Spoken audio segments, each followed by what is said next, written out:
Hello everyone, welcome to All Report. My name is Varsha and this is your most favorite and the most weighted session, that is ART Top 20 MCQ weekly. So on every Sunday at 8 p.m. we have a specific session that is related to your ART static portion जिसमें हम लोग discuss करते हैं ART के कुछ specific MCQs को लेकर. So here I am in front of you with this particular session. So let's start our discussion. सबसे पहले तो जितने भी aspirants मेरे साथ यहाँ पे connected हैं, please subscribe to our YouTube channel as well as subscribe YouTube channel को subscribe कर लीजिए और साथ साथ में bell icon press कर लीजिए so that you will get the notification of all the classes on time. Right? Here we go. So this is information about the Oliboard application. Install the application of Oliboard from the Play Store and register yourself there so that आपको YouTube की सभी classes का PDF यहाँ से मिल जाए and batches are also available on the application of Oliboard जिनकी help से you can do your better preparation with the team of Oliboard. Okay, so start doing that. Start doing all the good preparations with the team of Oliboard. And as well as this is the schedule of my classes. Like आपको हमेशा ये थोड़ा doubt रहता है. So on every Sunday at 8 p.m. I'm having this particular session for you जिसमें हम MCQ practice कर रहे हैं.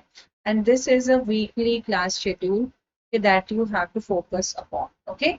And this is a batch which is available on the application of Audibook जिसमें आप enroll कर लो. अभी हमारी classes live start होंगी with the first week of July 2025. तो regular live classes का part बनिए and start doing your preparations with us. You will have all the important information available there.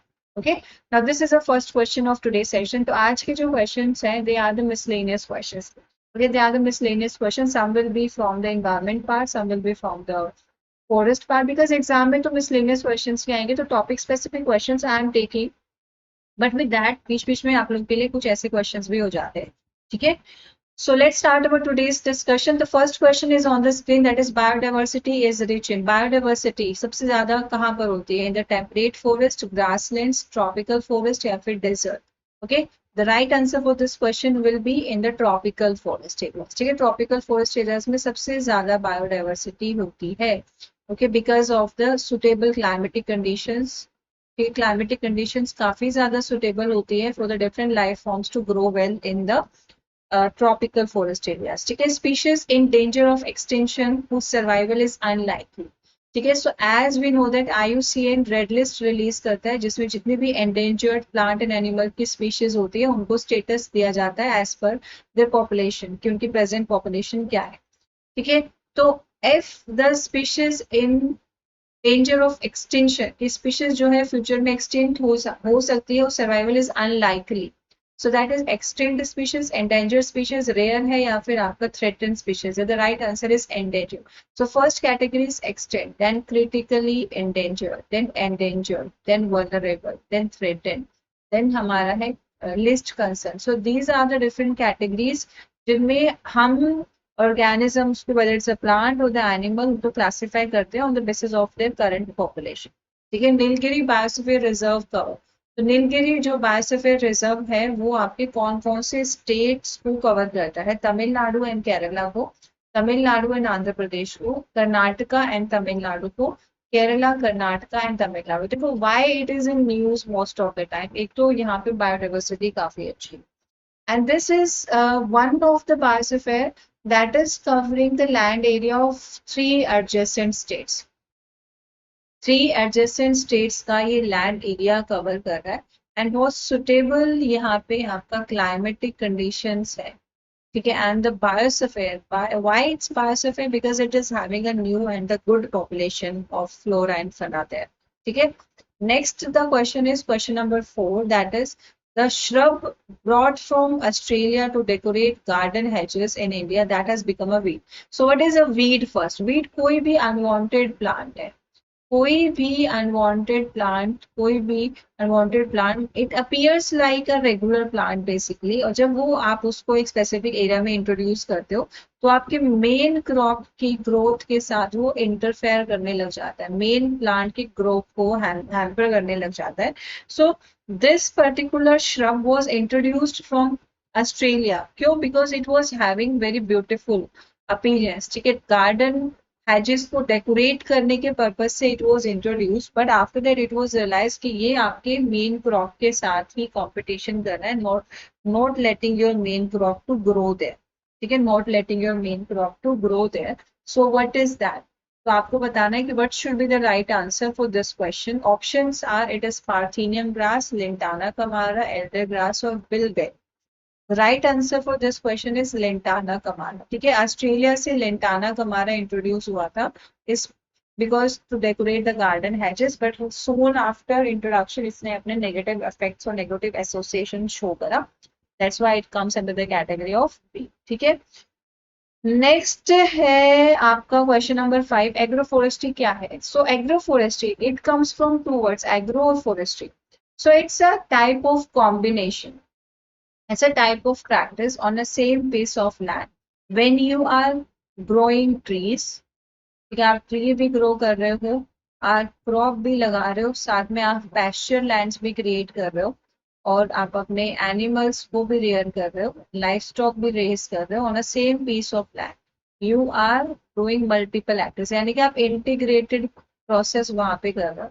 So what comes it? It's a mixed cropping, multiple cropping, double cropping or monocrop. So how will you define it? So it comes under a mixed cropping. So mixed cropping basically क्या होता है, जिसमें आपके crop के साथ साथ आप life stock भी रेज कर रहे हो. ठीक है, मल्टीपल क्रॉपिंग जब आप एक एरिया में मल्टीपल क्रॉप्स लगा रहे हो, डबल क्रॉपिंग जब आप एक एरिया में दो क्रॉप लगा रहे हो, मोनोक्रॉपिंग जब आप एक एरिया में सिर्फ एक ही क्रॉप लगा रहे हो. ठीक है, power operated paddy transplanters is being manufactured in India by, तो कौन सी कंपनी है जो एसोसिएटेड है power operated paddy transplanters. See basically whenever we talk about the paddy crop, अभी हमारा पैडी क्रॉप ही चल रहा है ना, हम हमारा सोइंग हो चुका है स्टार्ट आपका मई के, जैसे मॉनसून फर्स्ट मॉनसून बिगिन होता है उसके साथ साथ paddy which is a kharif crop उसका सोइंग स्टार्ट हो जाता है. ठीक है, so usually in most of the areas हम ट्रांसप्लांट करते हैं पैडी के सीडलिंग्स को when they attain a age of nearly 15 to 20 days. जो आपकी वेराइटी उसके बेसिस पे वेरिएशंस विल अकर, उसके बेसिस पे आप पैडी के सीडलिंग्स को नर्सरी से ट्रांसप्लांट करते हो मेन फील्ड के अंदर. तो नर्सरी से मेन फील्ड के अंदर जब आप कमर्शियल स्केल पे पैडी क्रॉप को ग्रो कर रहे हो, तो नर्सरी से मेन फील्ड के अंदर ट्रांसप्लांट करने के लिए आपको पैडी ट्रांसप्लांटर्स की नीड पड़ेगी, है ना. तो पैडी ट्रांसप्लांटर्स कौन से, which of the one is manufacturing the paddy transplanters in India? Messrs Escort Limited, Messrs Mitsubishi Limited, Messrs Escher Limited, या फिर none of the above. What should be the right answer for question number 6? So that the right answer is Mitsubishi. ठीक है, escort है, Eicher है, they are related with the tractor manufacturing, ये भी याद रखना. ठीक है, climate, what do you mean by the climate? There are two terms, one is the weather and another is the climate. अभी आप देख रहे हो द सिचुएशंस और द वेदर कंडीशंस वेरी करते रहती है. So weather are the instant, जो आपके इंस्टेंट जो वेरिएबल्स है एटमॉस्फेयर में, they will show the weather condition. Climate, when you're talking about a long-term average weather, so that is the climate. The long-term average weather and its statistical variations for a given region. Weather average for a year, it's a measure of variations in the amount of precipitation. नहीं, amount of precipitation नहीं, all over सभी जो आपके atmospheric parameters है उनके variations की बात करते हैं on a long-term basis. So that is a climate. ठीक है. Question number 8 is there, which of the following is a characteristic feature of fin fishes? So whenever we talk about the fishery science, so fishery science is related with the two branches. One is a fin fishery and second is a shell fishery. ठीक है. So fin fishery is related with the like culturing, rearing of the true fishes. Shell fishery is related with the culturing, rearing of the aquatic plant, which are basically crustaceans हैं, molluscans हैं, prawns हैं, वो आपके shell fishery में आ जाते हैं. ठीक है. So it is a rearing of fishes having fins. It's a rearing of fishes living only in fresh water. It's a rearing of animals living only in marine water. It's a rearing of aquatic plants. तो ये हमारे rearing of animals having fins only, जिनके पास fins होगा. ठीक है. Which of the following is a characteristic feature of shell fishes? So I had told you the difference between these two. Now it is clear ना, तो कि आपके shell fishery के अंदर सिर्फ fishes नहीं आते हैं.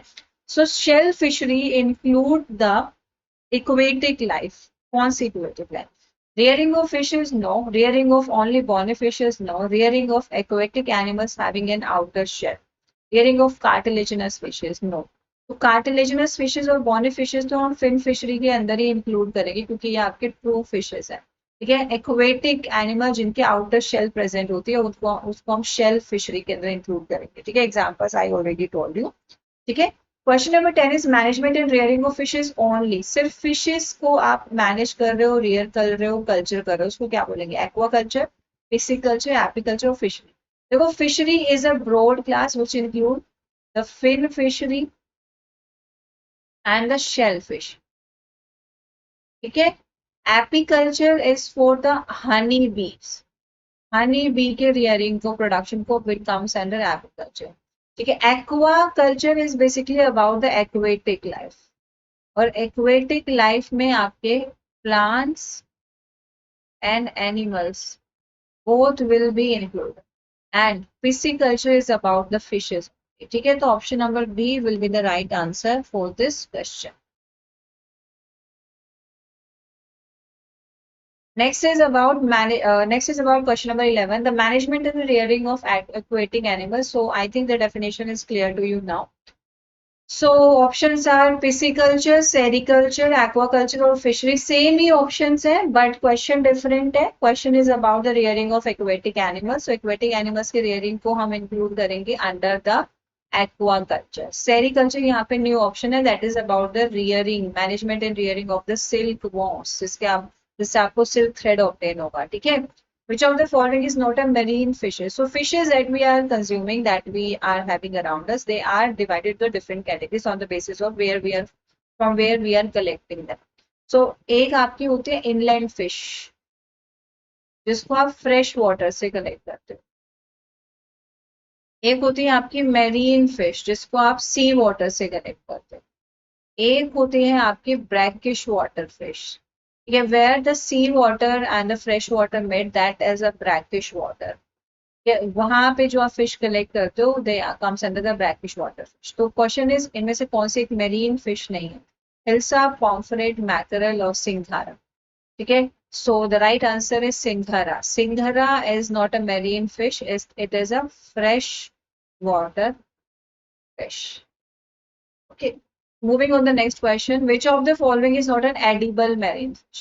So we are rearing fishes, we are culturing them for the purpose we want to consume them, we have to consume. तो इनमें से कौन सी marine fish है which is not edible, which is not an edible marine fish? Edible marine fish नहीं है। Options are salmon, Labiorhita, mackerel और sardinella. The right answer is Labiorhita because Labiorhita is a edible fresh water fish. देखो कैसे थोड़ा सा confusing question हो सकते हैं।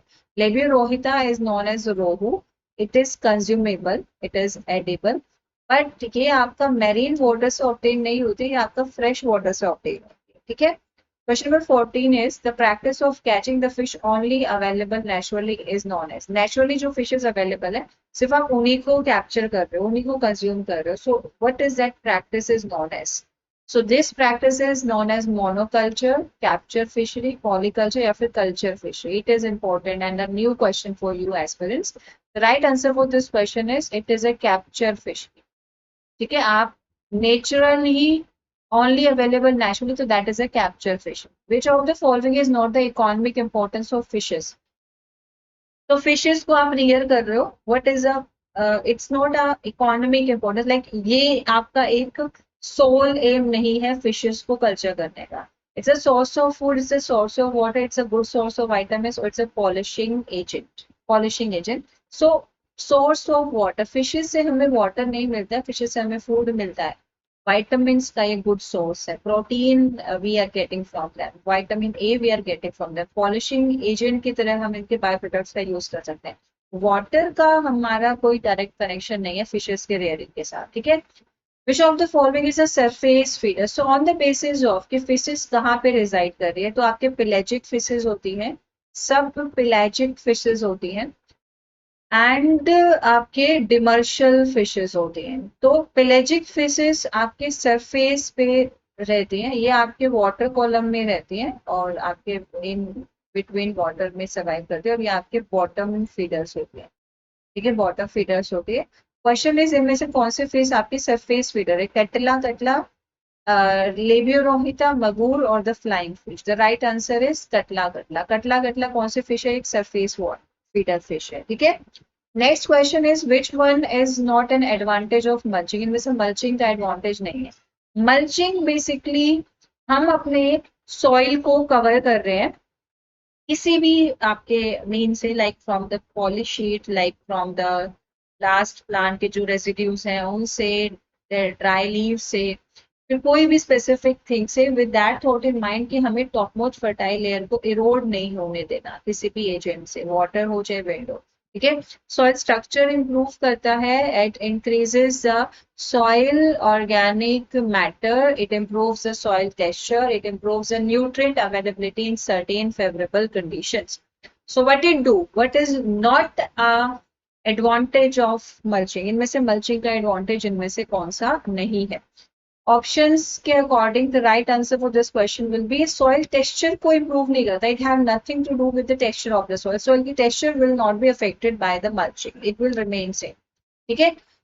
Which of the following is a seed sowing method where the seeds are randomly, आपने seed को throw कर दिया prepared land के ऊपर या फिर seed bed के ऊपर hand, अपने hand के हेल्प से physically, ठीक है। is a broadcasting method of seed sowing, is a dibbling method of seed sowing, is a hill dropping या transplanting है, या फिर dibbling method of seed sowing है, ठीक है। तो डिबलिंग में आपने इसे ड्रॉप उसके अंदर सीड ड्रॉप कर रहे हो, हिल ड्रॉपिंग ऐसे हिल के अंदर आप सीड ड्रॉप कर रहे हो, ब्रॉडकास्टिंग आप ऐसे फ्री फॉल कर रहे हो सीड को। Right answer is option number 1। Question number 19 is the method of farming which involves cultivating a field partitioned into, आपने अपने field को long narrow strips में partition किया है which are alternated, और आप alternate crops grow कर रहे हो हर एक partition में। It's used when a slope is too steep, बहुत ही steep slope है, और when there is no alternate method of preventing, और कोई दूसरा तरीका नहीं है आपको अपने crop को protect करने का, काफी steep slope ही लैक है। The strip cropping, mulch crop, cover crop, cedar crops, या फिर none of the above. As a name says, it's a strip crop. This is a homework question for you aspirants. This is a homework question you have to do in the comment box. ठीक है, comment box में इस question का answer आप जरूर लिखोगे. Question is, when major output is expected from per unit input, focus is on the factor of production, land, labor, capital, or enterprise. Is it agri diversification, it's agri intensification, it's agri exclusivity, or none of the above or all of the above? You have to write the meaning of all the options. जितने भी options यहाँ पे given है सभी के meaning भी आपको comment box में लिखने हैं, ठीक है। So that's all about today's session, will meet in the next session जिसमें आप और भी क्वेश्चन डिस्कस करेंगे। Regularly your classes will be there on the YouTube channel of Olivo. Channel को सब्सक्राइब आपको जरूर कर लेना है। Bye bye and take care.